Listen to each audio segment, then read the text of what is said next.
Well, hello. Welcome to the channel. I'm Jay Nader, your host for reading Reddit stories. If you enjoy this type of content, please like and subscribe and hit the notification bell. It helps out the channel a lot. Now relax, get some snacks, as I read Reddit stories that made me upset. This story comes from True Off My Chest. I'm calling CPS on my family friend once she gives birth.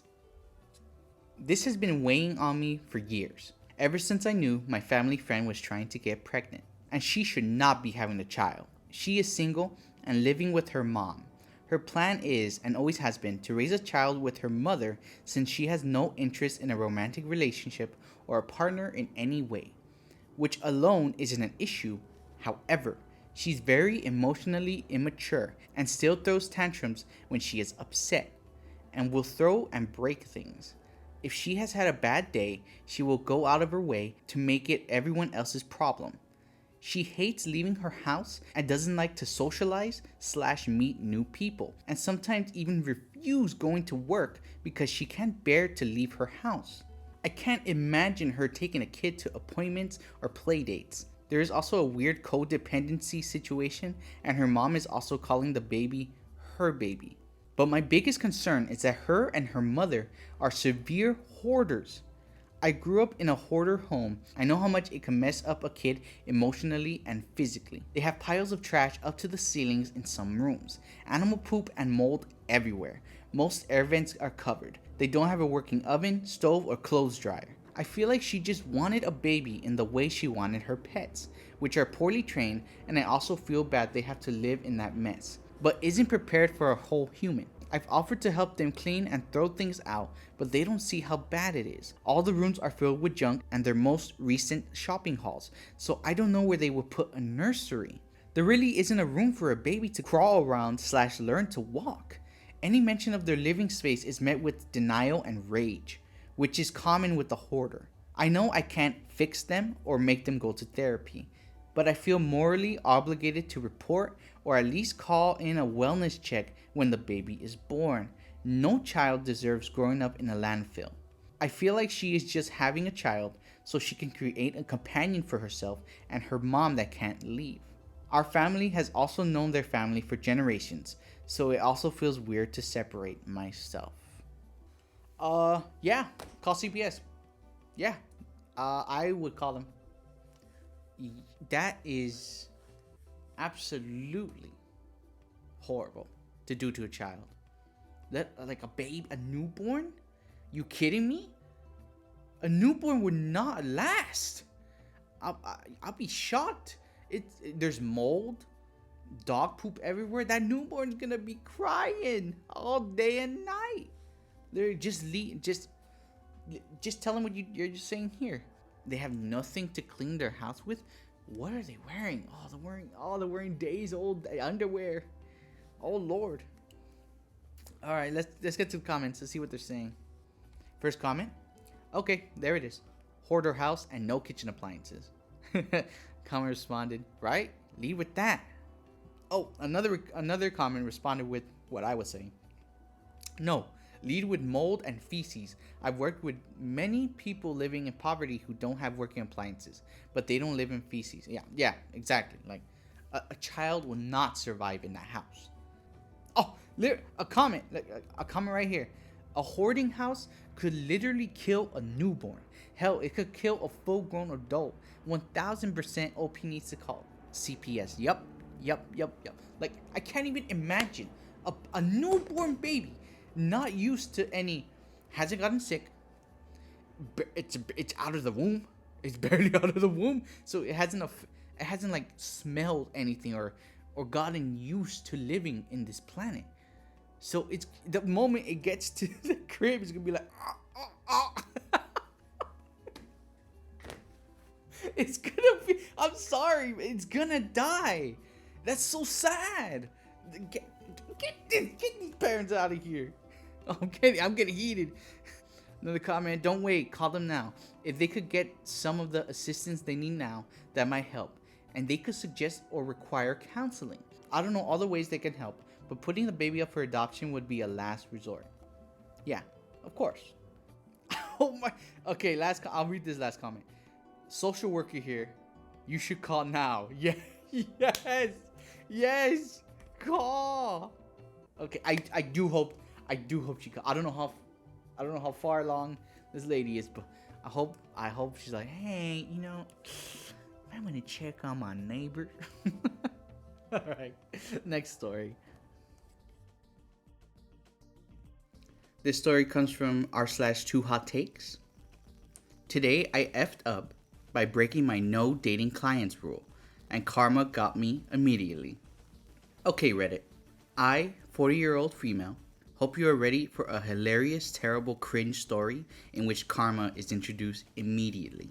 When I was 20, I was working at a walk-in only salon in the mall, and this guy, 19 male, walked in and signed up for the wait list. I don't even remember his name anymore. For comprehension's sake, I'll call him JD. I ended up being the stylist who cut his hair. Well, as he was paying, he asked me out on a date and I said, sorry, I don't date clients. He accepted it and left. He came back an hour later and made some joke that was cute and funny and asked me one more time, and I, stupidly, decided to give bro a chance. The next day, we ended up meeting down at the park.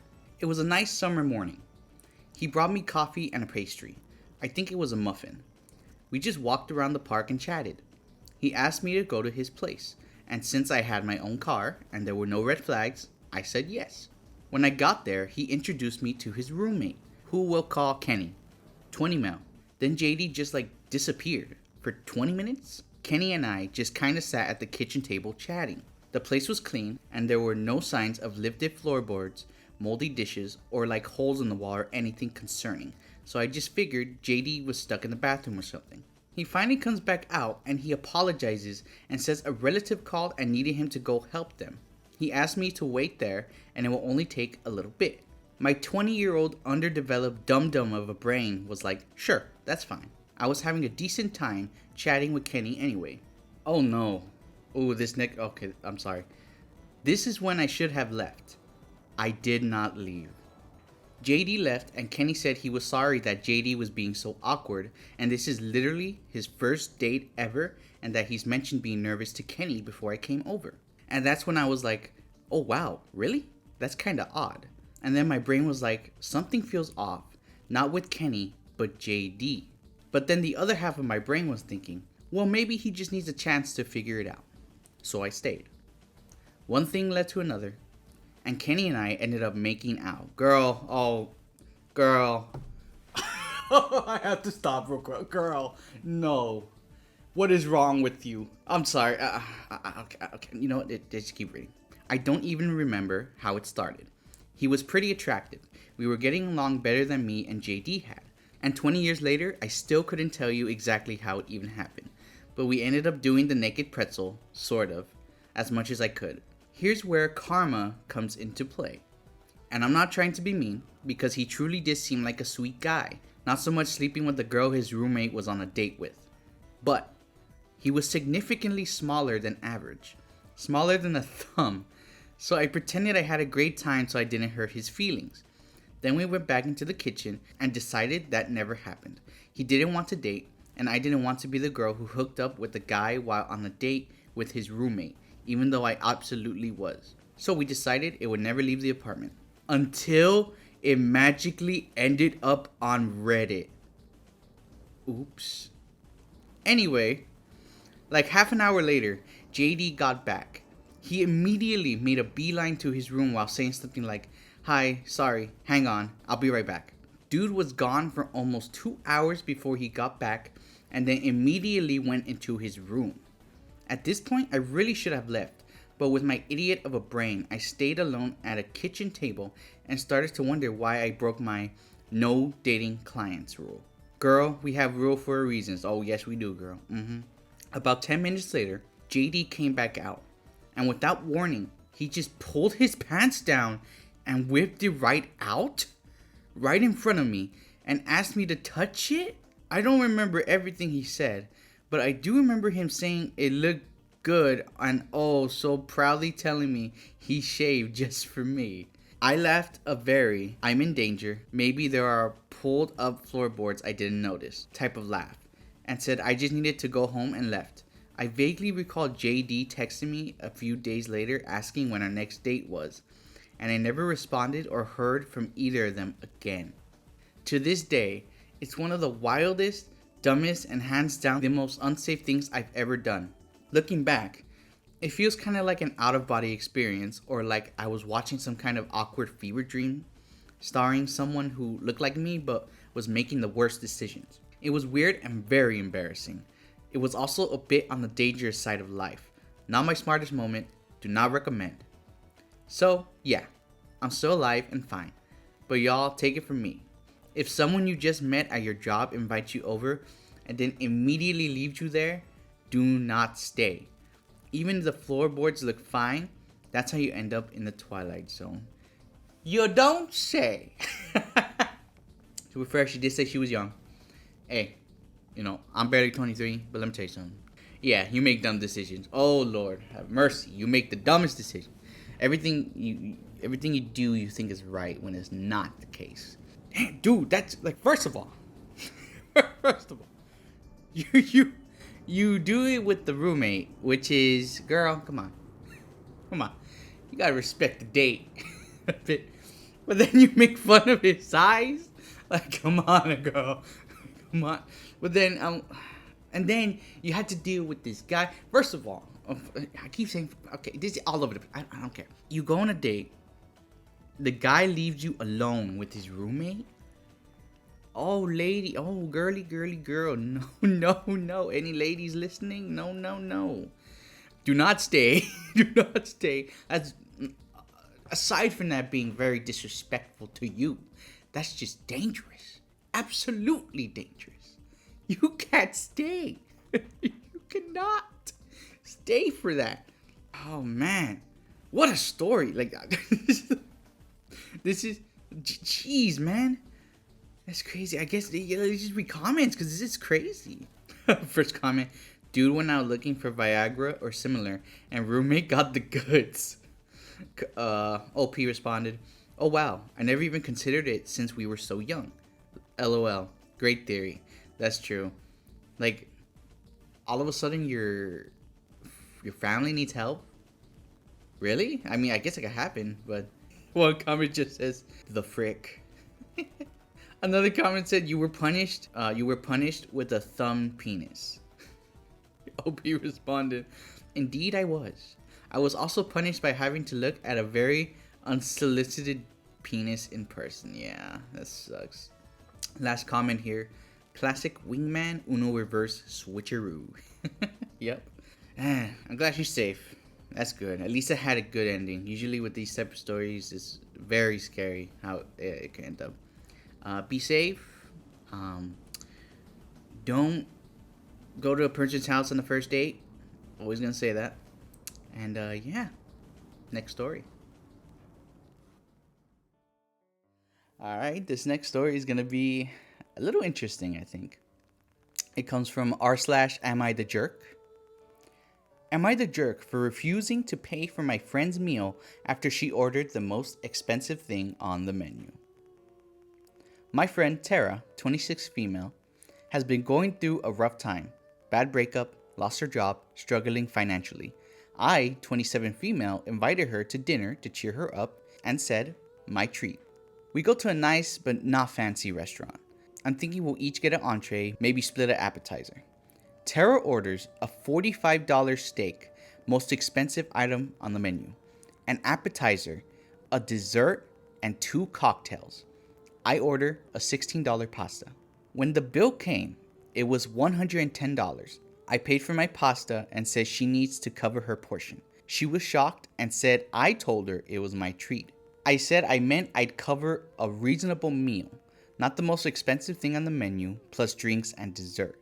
She said I should have specified if there was a limit. I said common sense should tell you not to order the priciest items when someone else is paying. She said I'm being cheap after offering to treat her. I ended up paying, but I'm really resentful about it. $110 was way more than I planned to spend. She's now telling people I tricked her by saying dinner was on me, then getting mad about the bill, that I made her feel terrible during an already difficult time. But was I supposed to spend $110 when I was thinking like $40 max? That's a huge difference. TLDR, offered to treat struggling friend to dinner. She ordered $80 worth of food/drinks. I was upset about the cost. Now I'm cheap. I kind of want to say both of you suck. Okay, hear me out. I kind of want to say both these people suck. First of all, the OP is right.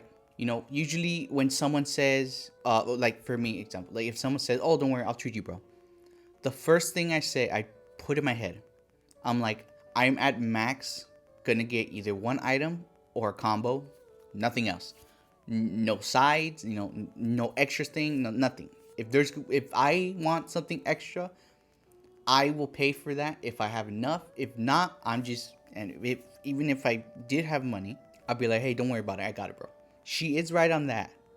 However, however, it was her fault. She did not specify. Tara's kind of right here, because she did not specify like, hey, you know, we're gonna go to this restaurant. You know, she should the OP should have said, I also want to be on a budget. I only want to waste this much at this restaurant right now, if that's okay with you. OP should have said that, but see, it's like, it's very confusing here. See, but Tara is also the jerk, since OP was refusing and she was like, I wasn't expecting this. Like, oh, I'm sorry. Tara was immediately went to badmouth her. I'm like, really? Why? Like, I get it. She was like, oh, I'll treat you. But then she's like, oh, no, you got to pay. That, yeah, that sucks. It's very, it just, no matter what, no matter how I'm trying to say it out loud, just both of them suck. Like, in my opinion, it's just a sucky situation here. Like, genuinely. Let's just read comments, because yeah, for me, it's messy. This is just messy. Okay, first comment here, literally, ESH, I don't know what that means. She took advantage of your invitation, but your treat means your treat. Should have spoken up as she ordered. Exactly, yeah, it's just a messy situation. Oh, that's a comment responded to this one. When it's my treat, I'm always upfront of what my expectations and budget are. This avoids situations. Exactly, yeah. Personally, if I'm a treat someone, we would usually be like fast food places. I'll be like, yeah, I got you, bro. I've never had to do it at a restaurant.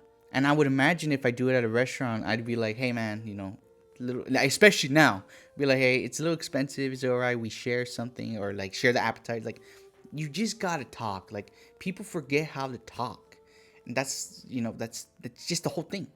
That's all it is. Just speak up. Be like, hey, I don't know, like, I can't pay for that much right now. Is it okay if you cannot get that? Like, come on.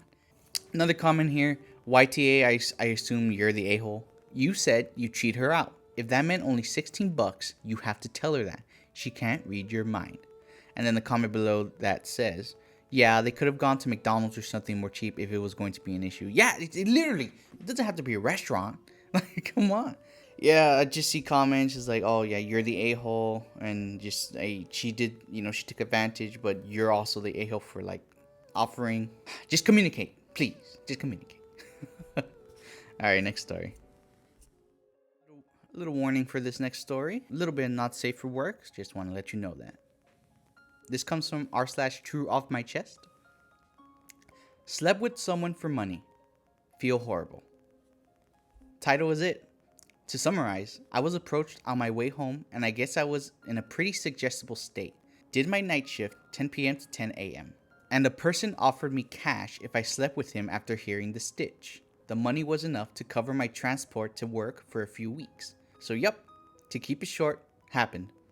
It's been a few days now, and I feel uncomfortable with what I have done. What have I done type feeling. I am not super upset, but I work daily, so I kinda don't have time to be.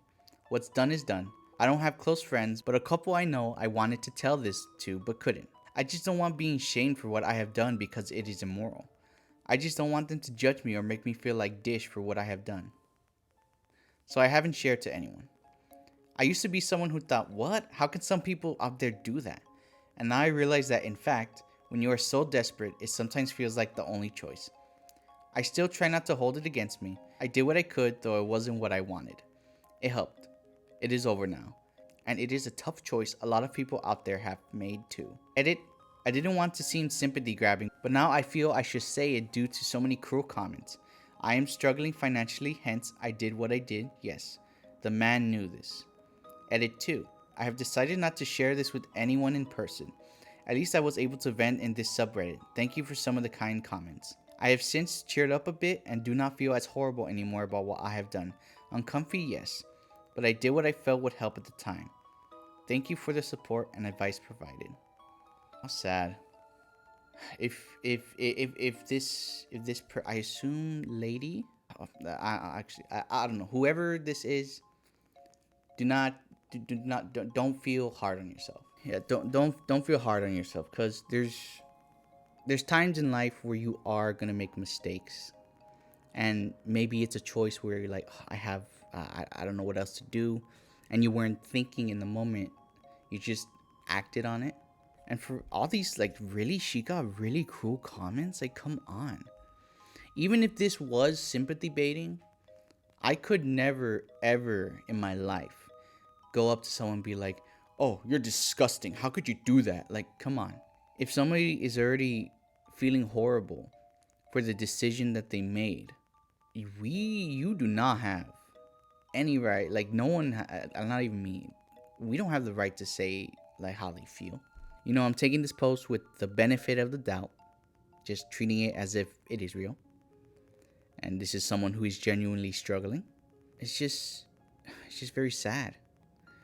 It's very sad that this literally, sometimes this is the only choice, and, you know, people coerce these type of individuals. They trick them into being like, oh, you'll make so much money, don't worry, you'll be fine. And they just make them believe that it's okay.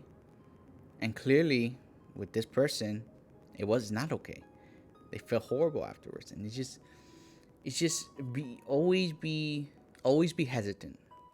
You know, I am a Christian, so I resonate with this, not in the same way. You fall for temptation because this person was like, hey, I could get this money and it'll help me. But the cost of getting the money was feeling like how they do afterwards. And then you look back on it and you're like, man, I wish I didn't do that. And that's for anyone, even this person. That's for anyone. If you fall for temptation, if you do something horrible, you know, you happen to do something bad, which we all have. It's not a lie here. We all have. Just never make yourself feel horrible. That's one of the worst things you could do to yourself in these type of situations. Make yourself feel worse than you already feel. All right, let's read some comments. First comment: it sounds like it's something you don't want to do again, so now you know. Also, it was consensual. It's not the end of the world. Please do worse things for free. Just forgive yourself, move on, and don't do it again if you feel like it'll make you feel like this. Yeah, exactly. There's, you know, you did it. Can't change it. The best thing you could do is just move on. It will bug you. Like, it will bug you for a while. But it's best to move on. Next comment: honestly, that sounds like an incredibly tough spot to be in, and it's completely understandable why you're feeling this way. Desperation can push people to make decisions they wouldn't normally consider, and your financial struggles are a valid part of that equation. Don't let guilt eat away at you. You did what you felt you had to do at the time. OP responds: that is really sweet. I am trying to convince myself I did what I really needed for my spot I was in at the time to get by. Thank you so much. Yeah, a lot of people are just saying, don't feel bad. You did it. You know, if you were really struggling financially, you felt like it wasn't any choice. Yeah, just if you regret it after, do not put yourself down. There's probably already gonna be people who do that to you. You know, people who would switch up on you, even if it's something that you constantly say you regret. Be who you are, and never forget that no one could change how you feel. Okay? Alright, next story. Alright, this next story is from Am I the Jerk? Am I the jerk for posting this letter through my neighbor's letterbox? So last year, we had new neighbors move in. They were really friendly at first, and we offered help wherever we could provide it, as they are foreign, and unfamiliar with new things here. They installed security cameras a few months in, 2 in the front garden, 1 in the back garden, and 1 in the passageway between them. This wouldn't normally be an issue, but the one in their passageway records us both in our back garden as well as in our house. They are motion activated, so whenever movement is made, they start recording and flash red as well as make a clicking sound. When we noticed this, we approached them politely and asked if they could maybe change the settings so this camera only pointed in their passageway and not into our property. They said they didn't know how to, but gave us the contact information for the guy who installed them. We contacted the guy, who said he'd change it, and waited. 1 month passed and nothing had changed. We were still being recorded in our home, so I messaged again, only to have no reply. We waited another month, but at this point nothing had been done, so I did some research and contacted the non-emergency police line. They told me that the installer was the one liable for the breach of privacy, and if he didn't change or deactivate the camera, we would be able to press charges against him. I didn't want to press any charges, but we felt incredibly uncomfortable still. So I sent him one more message letting him know that we'd contacted the police and desperately needed the camera sorted. Finally, within the next day, he came and deactivated the camera. Problem solved, right? Nah. Since then, our neighbors have been incredibly rude to us, which has led to us avoiding them as much as possible. Yesterday, my partner and I were out for a ciggy and having a chat, when he suddenly stopped and said, "Why is that thing red again?" I actually felt my face go red from shock and anger. I went inside and called the installer, who let me know that he doesn't work in that area of work anymore and hadn't changed their camera settings at all since he came out to deactivate it. This kind of gives us the impression that our neighbors figured out how to work the cameras and turn that one back on, despite our conversation last year and the whole incident with the police. Neither me or my partner want to talk to them about this since they've been a bit hostile and really rude, so I wrote this letter and posted it this morning. I've let my friends and family know because it's really bugging me. I've mostly ranted, and while most of them are supportive, some are saying that I shouldn't have sent this and should have spoken to them instead. So I'm just wondering, am I the jerk for posting this? TLDR, neighbors reactivated camera that tracks us in our home and back garden after we had issues with it last year and contacted the police. Am I the jerk for sending them this letter? Okay, we have the letter. It's right here. I'll put it on screen. I'll read it. Bear with me if I get a little bit of the wording wrong. Dear neighbors, it has come to our attention that you have recently reactivated your security camera in the passageway of your house. While we understand this is for security reasons, this camera tracks us in our back garden and inside our home.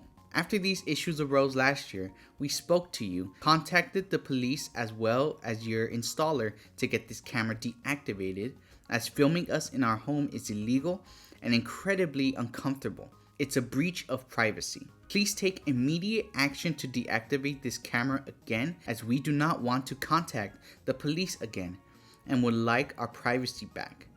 We will wait a week before making any further actions. Kind regards, your neighbors. Okay. Again, I have had the luxury of not having to deal with neighbors, like, at all. I've had that luxury. So, see, I do agree you could have at least tried to talk to them, but they said they were being hostile. That's the thing that gets me. I get it. I would not want to talk to them either if they were hostile. But it's one of those things where you should try it. You know, try talking to them. If they're super hostile, you know what? You have to get the police involved. I don't know. I don't know about any legality about, you know, any of that. I would imagine it is illegal for a neighbor to record you in your own home. That does sound illegal. But again, the real problem, again, I don't know. It's really hard to say. Well, yeah, what I would do though, go to neighbors, talk to them. If they're angry, be like, no, we're not going to do it. Okay, go to the police. They will, you know, talk to, the most they'll do is talk to you, talk to them, tell you what you could do legally. They'll be on their way, and then you figure it out from there. That's the best case scenario to happen. And from reading this. But other than that, let's just read some comments. Let's see what people are saying. All right, first comment here. Get a spotlight to shine right into the camera and problem solved. OP responded, love this idea. That is true. You could... Oh, that reminds me of a story. I'll say this real quick.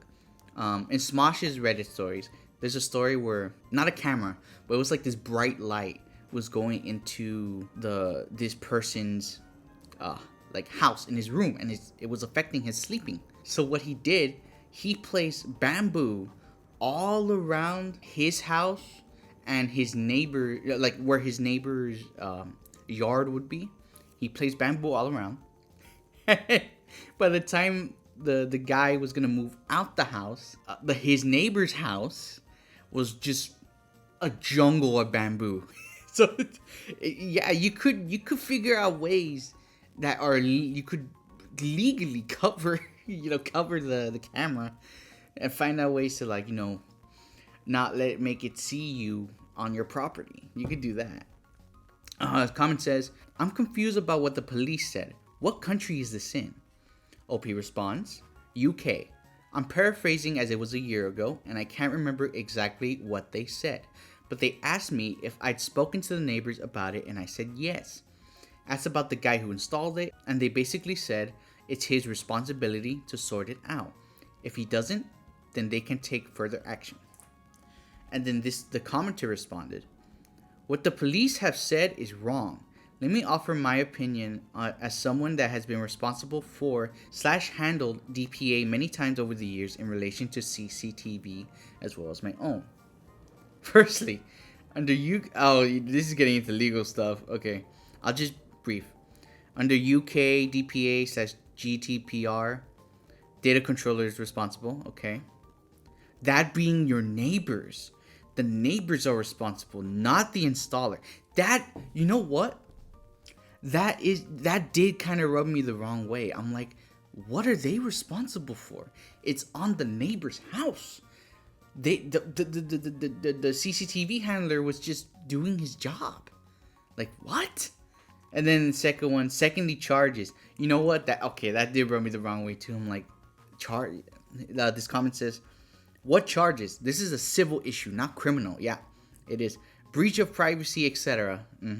Number 3, the letter is fine. Oh yeah, I don't think they're a jerk. I just want to say that. The letter is fine. If you get nothing within a week, make a written complaint to them under the Data Protection Act. Ooh. An object to the processing of your personal information. If they don't play ball, do just that. People have landed in court for this sort of stuff, but it's very, very rare and normally involves malice.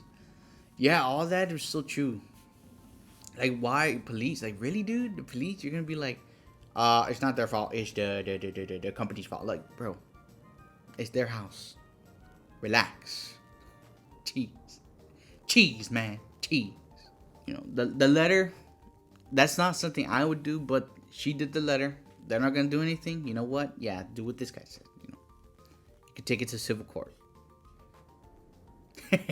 Okay, here's one more comment. It's a funny one. Get an infrared light and point it at the cam. They won't see a thing at night. In the day, put a flag or windsock near the camera. It will constantly trigger it. Well, I hope this person, I just hope I hope everything went well for them. Next story. I'm gonna just say this. I'll put a little bit of a trigger warning just in case. A little bit of not safe for work talk in this. So I just want to warn you before the story starts. Alright, this story comes from True Off My Chest. My friend wrote inappropriate fan fiction about me 6 years ago, and I feel disgusted. This happened back when I was 13. I'm now 18, female. Back then, I moved to a new school. I didn't know anyone, and I was super anxious about not having any friends. So when I managed to quite quickly join a friend group, I was super happy. The friend group was made up of about 9 people, mainly boys, but there were 2 other girls that I originally befriended before joining the group. When I look back on it, there were signs that I should have left that friend group earlier than I did. On occasion, they'd make jokes about me stuttering and having anxiety. I have diagnosed autism and OCD, but having no friends terrified me, so I stayed. This guy, who I'll just call A, got along really well because we both struggled with anxiety, so we were pretty close. And naturally, as with what happens to all girls who are friends with a guy, people started saying we liked each other and should date. I had no interest in him. I'm also a lesbian. One person in particular was this other guy who I'll call B. He would constantly make jokes and in a way kind of pressured us, but it told the line of going too far. Then one day, in the middle of a conversation in our group chat, B sent a bunch of screenshots from his notes app. Obviously, I'm curious, so I open them and read, and he's written insanely explicit fan fiction about me and A having sex. I never read it entirely because it made me feel sick, and I also blocked a lot of stuff to do with that friend group. But I remember it was really detailed and gross. Other people in that friend group told B off, but nobody really seemed to take it that seriously. I was super upset and disgusted, and I started ignoring B and refused to acknowledge anything about him. I should have left that friendship, but I didn't, and I even ended up being convinced I was overreacting and forgave him and started speaking to him again. I feel so ashamed of myself for not doing something like reporting and even more so for staying friends with everyone in that friend group, although I did eventually leave a couple months later for unrelated reasons. I've always kind of blocked all of this out and never really thought more about it other than the occasional, what a creep. And though it didn't have much effect on me, I think it's affected me more than I realize. I feel like I probably get horny/aroused more than the normal person should, and anytime I feel those kind of sexual urges or sensations, I feel so disgusted and like a predator, and if I end up doing something like masturbation, I feel so dirty. So I always just chalked it up to that, but maybe it's related? I don't even know how to classify what B did to me. I don't think it counts as SA since he never touched me or something like that. Does it even matter? I mean, it was 6 years ago. It's not like I can do anything about it, but recently it keeps popping up in my head and I don't know what to do, and I don't have anyone to talk about it. I'm sorry for any spelling mistakes. I'm kind of shaking writing all this down. Oh, so sad. I think of this often. Well, not often, but sometimes this pops in my head as I'm in my 20s. I truly, you truly do not know people when you're young. Think about this story. If I had known this girl and I wasn't her friend like that, I would not have known about this. Maybe someone would have told me down the line, someone she knew. But it's stories like this that make me think wow, it's so sad. It happens to it will happen to, sadly it does happen to everyone, but it happens more so to girls and women, that this stuff happens to them. It's so sad. I wonder how she didn't say how the guy that she was close with reacted. It was just B. I kind of want to know how he reacted, but man, that's so sad. It is really heartbreaking that she didn't want to be alone. I know how that feels. You don't really want to be alone, and she felt like she didn't have another choice, and she was even gaslit to be oh no, it was my fault. I'm sorry. What you did was normal. No, it's not. It's not normal. Anyone who does that to you, you're young. Anyone who does that to you is not normal. It's disgusting. Absolutely. And you should tell someone. I don't care. I'm gonna be oh, nah, the Karen. I don't care. If someone does this to you, that's related to and it makes you that super uncomfortable, this shouldn't even be a thing. If it makes you that uncomfortable, I report them. Say something. You have screenshots. Give them the evidence. It's absolutely disgusting that this young man got off scot-free. It's horrible. It's terrible. It's so sad. This was 6 years ago. Okay, let me do some math real quick. Oh my, wait, this was 6 years ago. This was posted in 15 days. Oh wow, yeah, she's barely 18. Oh wow, how sad, dude. Yeah, it just, if any of you see this type of actions or the way these people treated her, I'm always the advocate for, if you feel like people are making you uncomfortable, talk to them. Obviously, you could talk to them first. But if they keep on doing it, just you don't have to be friends with them. You could love them as a person. Be like, look, I hope one day you change. I hope you realize what you're doing is wrong. But you can't be friends with them. Sometimes you gotta make that hard decision. God bless them and everything. Let's read some comments. First comment: another therapist or a doctor. Just another person with ASD and OCD. What this guy did to you was incredibly inappropriate and definitely could be considered SA. It sounds like you're having intrusive thoughts about it. Do you have a therapist to talk to? OP responded, not anymore. I used to be in therapy while still a teen, but I wasn't ready to deal with this or talk about it. But the services stop once you get to 18, and the services for adults are pretty sucky and have long waiting lists. Wow, that sucks. I assume this is America? That's America for you. Another comment here. I honestly think this could count as cheese pizza. If you know what that means, then you know what that means. Maybe there is a domestic violence facility that could offer you help or at least point you in the right direction. You can't blame yourself for not being the perfect victim who knew what to do. That is unfortunately why abusers get away with it. It's confusing and scary. It's why people try so hard to remove the stigma so people can get help. I hope you believe in your right to get help. Alright, that was all the comments. Yeah, I hope this girl gets help. She definitely needs it. If you're listening to this, I'm very sorry that happened to you. God bless you. I hope everything's going well now. Things get better. Even in these hard times, things get better. Alright, that was our last story. Hope you were able to finish your snacks or get some sort of relaxation. Again, if you enjoy this content, please like and subscribe and hit that notification bell. But other than that, I'll let you be on your way. Have a good day.